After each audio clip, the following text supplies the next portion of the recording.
الحمد للہ رب العالمین والصلاة والسلام علی سید المرسلین وعلی آلہ وصحبہ اجمعین ومن تبعہم بإحسان الى یوم الدین اما بعد قال اللہ تعالی لقد من اللہ علی المؤمنین اذ بعث فیہم رسولا من انفسہم یتلو علیہم آیاتہ ویزکیہم ویعلمہم الکتاب والحکمہ وإن كانوا من قبل لفی ضلال مبین۔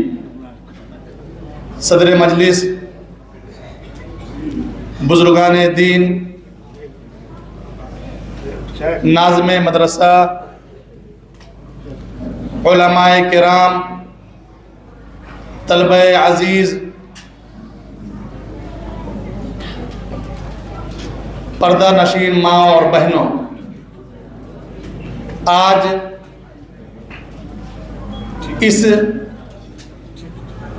قدیم ترین علمی دانشگاہ میں آپ کے ساتھ جمع ہونے کا اللہ رب العزت نے موقع دیا، اس پر میں اللہ تبارک تعالیٰ کا بے حد شکر گزار ہوں، اور منتظمین مدرسہ حاضہ،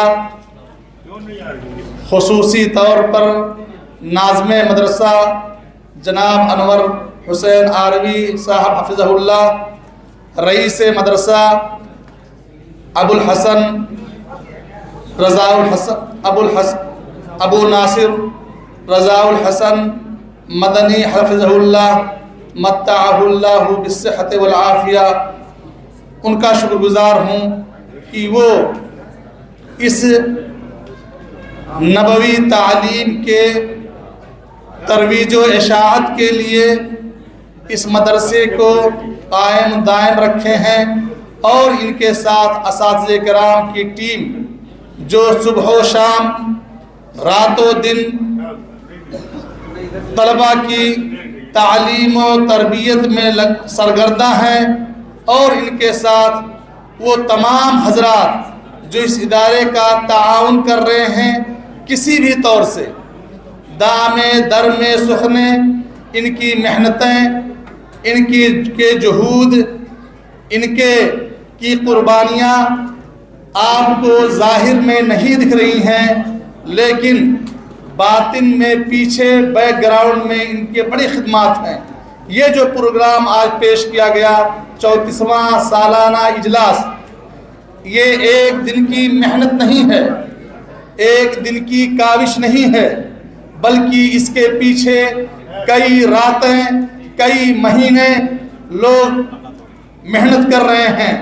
اساتذہ کرام صبح و شام بچوں کو ٹریننگ دے رہے ہیں، ذمہ داران مدرسہ اس کا پروگرام کو کامیاب بنانے کے لیے رات و دن محنت کر رہے ہیں۔ اس کے بعد آج یہ پروگرام ہمیں دیکھنے اور سننے کا موقع ملا۔ میں آج تمام لوگوں کے لیے دعا گو ہوں، اور انہیں اس کامیاب اجلاس کے انعقاد پر مبارکبادی پیش کر رہا ہوں۔ الہ العالمین اس جہد کو قبول فرمائے، آپ لوگوں کا یہاں آنا مبارک بنائے۔ جس طرح سے آج ہم یہاں جمع ہوئے ہیں، الہ العالمین ہمیں جنت الفردوس میں اکٹھا کرے۔ عزیز بھائیوں اور بہنوں، آج میڈیا کا دور ہے، لوگ دینی تعلیم سے برگشتہ ہیں، اور دینی تعلیم حاصل تعلیم دینے والوں پر صبح و شام نہ جانے کتنے حملے کرتے ہیں۔ اس سے آپ ذرہ برابر مایوس نہ ہوں۔ اللہ تبارک و تعالیٰ نے اس دنیا کو پیدا کیا، اس دنیا کو پیدا کرنے کے بعد انسانوں کو آباد کیا، انسانوں کی رشد و ہدایت کے لیے اللہ تعالیٰ نے سب سے افضل مخلوق انبیاء و رسول کو بھیجا، انبیاء و رسول کا کام کیا تھا؟ اللہ تعالیٰ نے فرمایا لَقَدْ مَنَّ اللَّهُ عَلَى الْمُؤْمِنِينَ اِذْ بَعَثَ فِيهِمْ رَسُولًا مِّنْ أَنفُسِهِمْ کہ اللہ تبارک و تعالیٰ نے مومنین پر انعام و احسان کیا کہ ان کے درمیان انہی میں سے ایک رسول بھیجا۔ اس رسول کا کام کیا تھا؟ وہ کتاب اللہ پڑھ کے سناتے تھے، حکمت کی باتیں بتاتے تھے۔ یہ انبیاء علیہم السلام کے اس فریضے کو انجام دینے والے لوگ کون ہیں؟ یہی دینی مدارس کے طلبہ ہیں۔ اگر یہ دینی مدارس نہ ہوں، اگر یہ دینی مدارس نہ ہوں تو پورے ملک میں کفر و شرک۔ محترم سامعین، ابھی ہمارا پروگرام ختم نہیں ہوا ہے اور معزز علماء کرام ان کے تاثرات سنیں گے، پھر آخر میں کلمات تشکر بھی پیش ہوگا۔ چونکہ ہمارے صدر مجلس کو جانا تھا، ان کا سفر ہے ان کا، اسی لیے وہ چلے گئے۔ باقی آپ تمام حضرات سے گزارش ہے کہ آپ حضرات ابھی تشریف رکھیں، ہمارا پروگرام ابھی ختم نہیں ہوا ہے، آپ حضرات تشریف رکھیں اور شیخ محترم کے بیانات سنیں۔ میں اپنے تمام بھائیوں بہنوں سے کہنا چاہتا ہوں کہ دینی تعلیم کو حقیر نہ جانو، یہ انبیاء کی وراثت ہے، یہ انبیاء علیہ السلام کا مشن ہے۔ اگر یہ دینی مدارس نہ ہوں، یہ طلبہ نہ ہوں، یہ علماء نہ ہوں تو دنیا میں تاریکی پھیل جائے گی، اللہ اس کے رسول کا نام لیوا کوئی نہ ہوگا، آپ کی خدمت کرنے والا کوئی نہیں ہوگا، حق و باطل کی تمیز بتانے والا کوئی نہ ہوگا۔ آپ سوچتے ہوں گے کہ دینی مدارس کی اہمیت کیا ہے۔ میں بہت ہی مختصر وقت میں چند اقوال ذکر کرتا ہوں۔ علامہ اقبال شاعر مشرق اندلس گئے، اندلس جو اس وقت اسپین ہے، وہاں پر گئے، وہاں پر مسلمانوں نے 800 سالہ حکومت کی، اور وہاں جب دیکھ کر آئے تو وہاں کوئی مسجد کچھ نہیں، اللہ اس کے رسول کا نام لینے والا کوئی نہیں، اور وہ آ کر کے انہوں نے افسوس ظاہر کیا کہ اندلس میں 800 سال حکومت ہونے کے بعد مسلمانوں کے اس وقت کوئی وہاں پر اللہ اکبر کی صدا نہیں آتی ہے۔ اس کے باوجود ہندوستان میں یہاں مدارس پر لوگ کرٹیسائز کرتے ہیں، انگلیاں اٹھاتے ہیں۔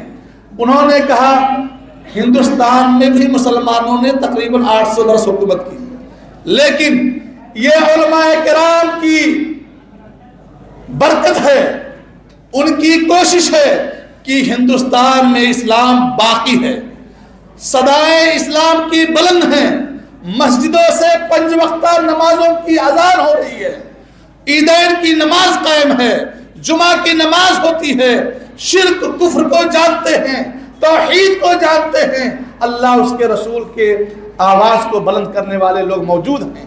اسلام ناپید نہیں ہے، حکومت چلی گئی، لیکن یہ علماء کرام بوریا نشین لوگوں نے، مدرسے کے فارغین نے، مدرسے میں پڑھنے والوں نے، ان لوگوں نے دین کو قائم رکھا ہے۔ اس لیے میں تمام لوگوں سے گزارش کرتا ہوں کہ ان مدرسوں کا تعاون کیجیے، جیسے بھی ہو سکے ان کے ساتھ کھڑے ہوئیے، دامے درمے سخنے آپ مدد کیجیے، ان کے لیے ہمیشہ دعا کیجیے۔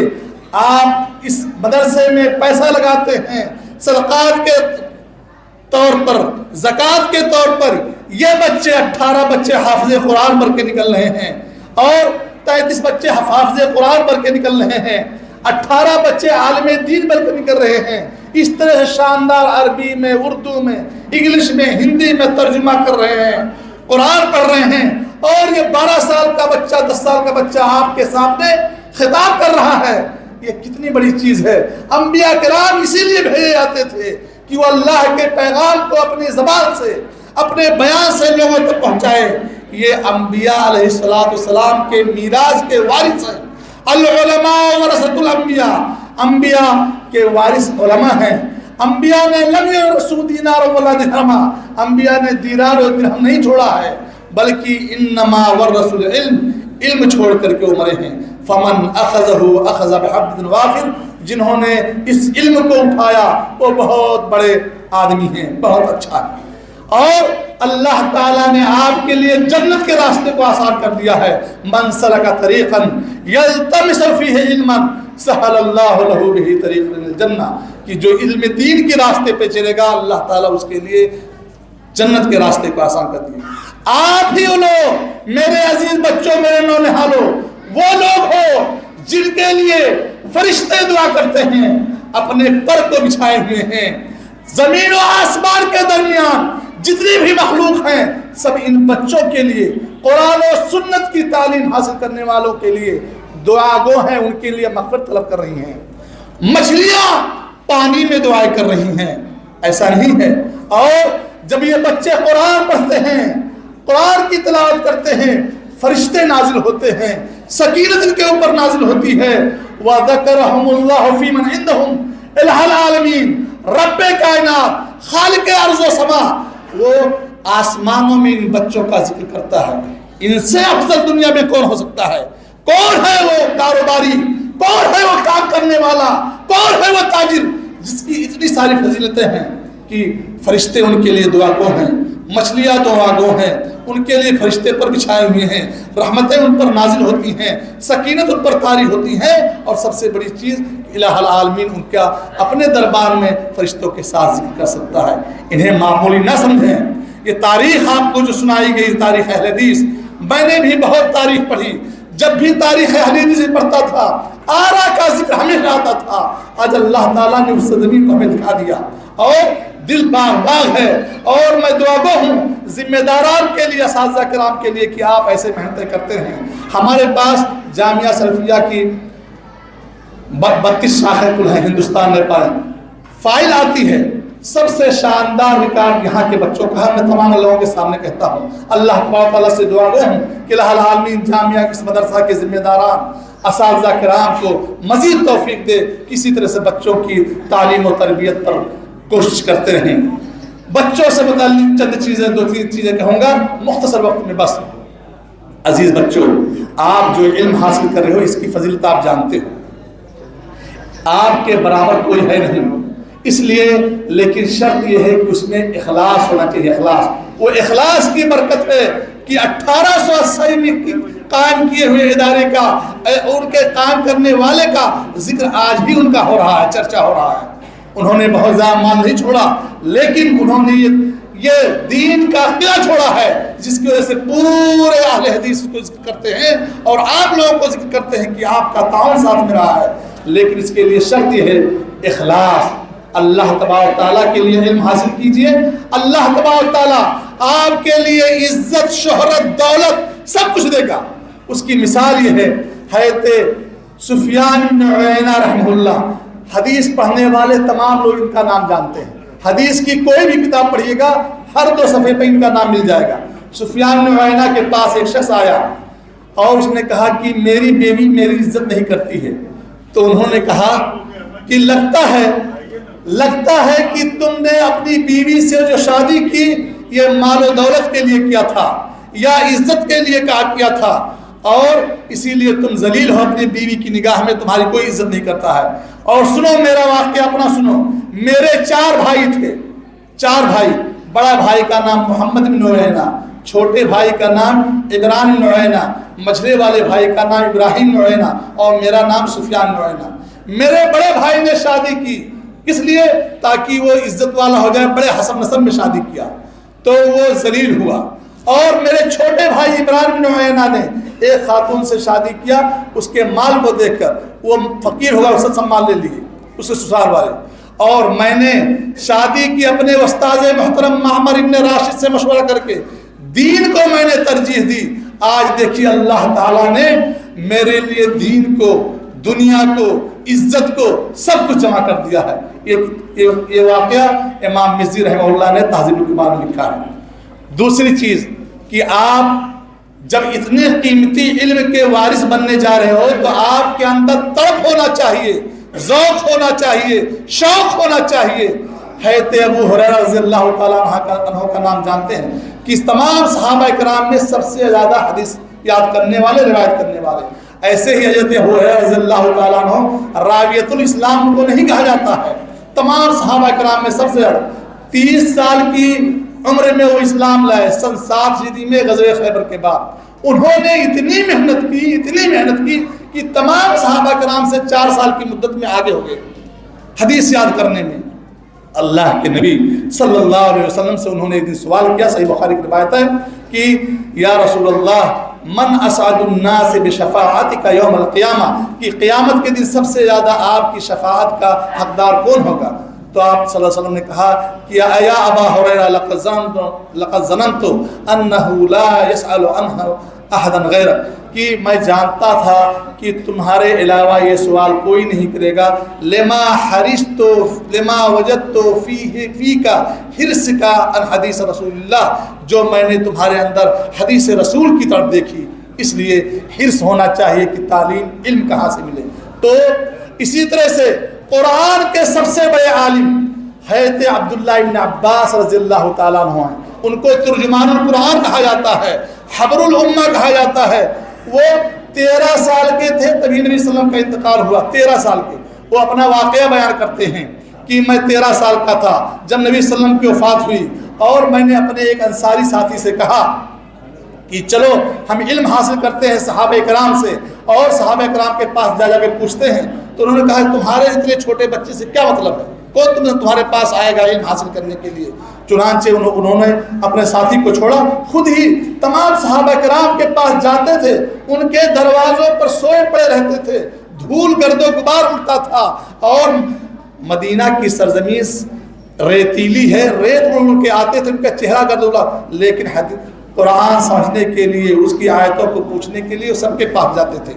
کہتے ہیں حضرت عبداللہ بن عباس رضی اللہ تعالیٰ عنہ کہ 1 سال تک ایک آیت کریمہ کے بارے میں حضرت عمر بن خطاب رضی اللہ تعالیٰ عنہ کا پیچھا کرتا رہا کہ کہیں اکیلے مل جائے, میں ان سے پوچھ لوں.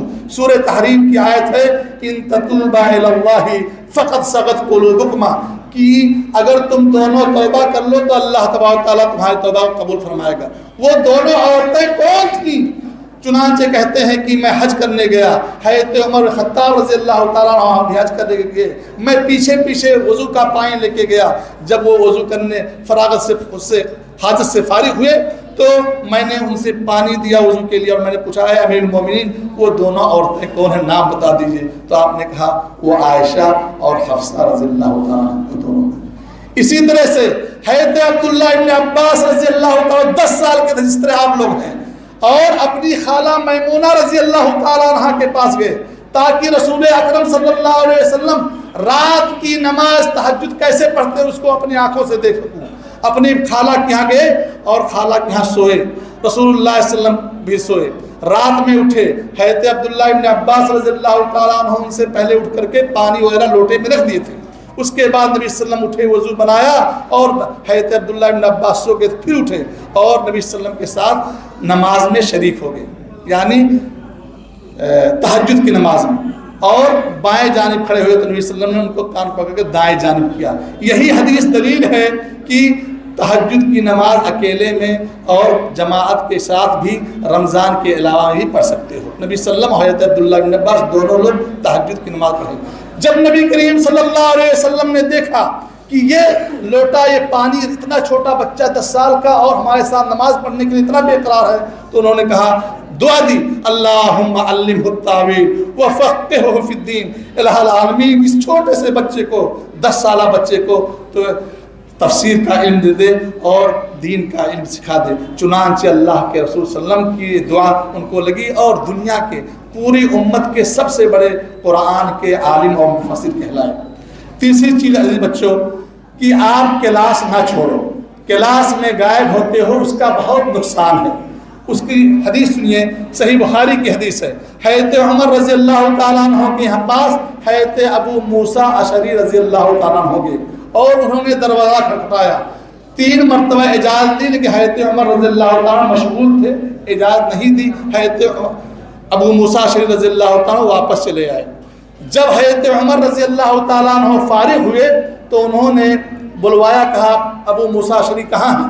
تو کہ وہ چلے گئے. بلوایا, کہا کیوں چلے گئے؟ کہا کہ اللہ کے رسول صلی اللہ علیہ وسلم کی حدیث ہے کہ 3 مرتبہ اگر کسی کے یہاں اجازت دی جائے, اجازت نہ ملے تو لوٹ جاؤ. تو کہا نہیں, اس حدیث پر تم دلیل لاؤ, کسی کو گواہ لاؤ, نہ تمہیں پٹائی لگے گی. چنانچہ وہ دوڑے دوڑے انصار کے پاس گئے. انصار بیٹھے ہوئے تو انہوں نے کہا یہ اتنی معمولی سی چیز استئذان کی, یہ تو سب کوئی جانتے ہیں.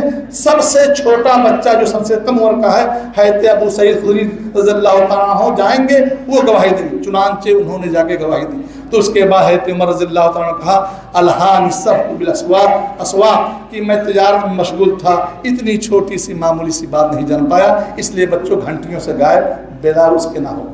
اس سے چھوٹی چھوٹی عام باتیں چھوٹ جائیں گی. چوتھی اور آخری چیز اسی پہ ختم کرتا ہوں.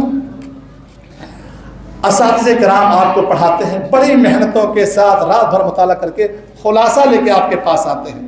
آپ نوٹ بک ضرور بنائیے, ضرور لکھیے.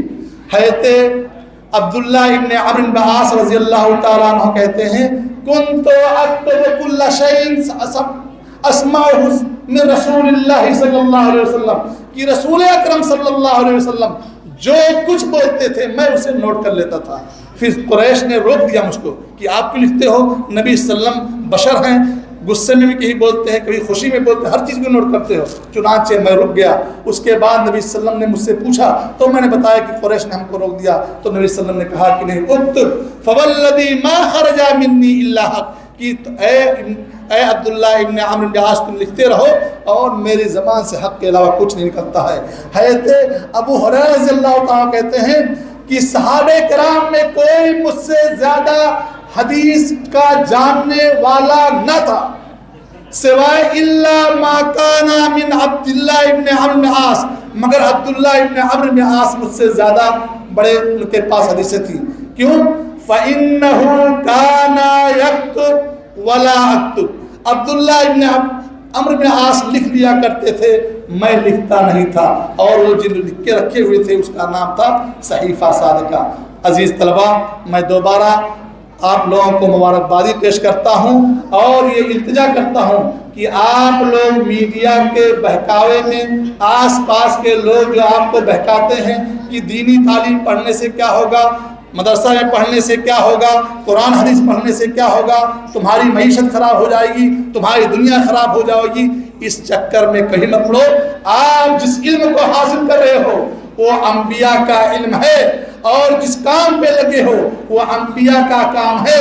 اس لیے اپنے آپ کو افضل بناؤ اور اجر اللہ تبارک تعالیٰ آپ کو دے گا, دنیا میں بھی آخرت میں. آپ کو اللہ تبارک تعالیٰ دنیا میں بھی عزت دے گا, آخرت میں بھی عزت دے گا. دوسری بات, تمام ذمہ داران مدرسہ, تمام اساتذہ مدرسہ اور تمام منتظمین, تمام بہی خواہان, مددگاران مدرسہ کے, سب کو میں مبارکبادی پیش کرتا ہوں اور اللہ تعالیٰ سے دعا گو ہوں الہ العالمین اس چمن کو ہمیشہ شاداب و آباد رکھ. الہ العالمین یہاں سے کتاب اللہ اور سنت رسول کے متبعین پیدا ہوں, اس کے داعی پیدا ہوں, دین نے اسلام کو کی طرف بلانے والے پیدا ہوں, اور منہج سلف کی روشنی میں کتاب و سنت کی دعوت دینے والے پیدا ہوں. وآخر دعوانا ان الحمدللہ رب العالمین.